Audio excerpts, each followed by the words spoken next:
Good afternoon. My name is Maria Isabel. I am 33 years old. Um, I am living in El Bordo, Cauca, with my family, with Doris and Ana Paula and Valeria. I am studying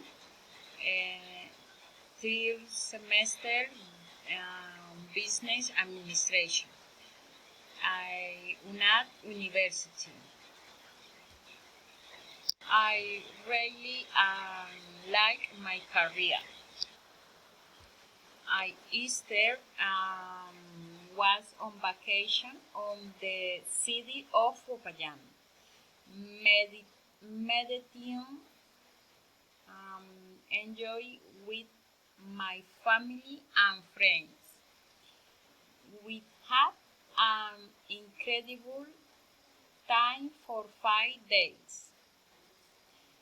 Now I want my next vacation to be in San Andres Island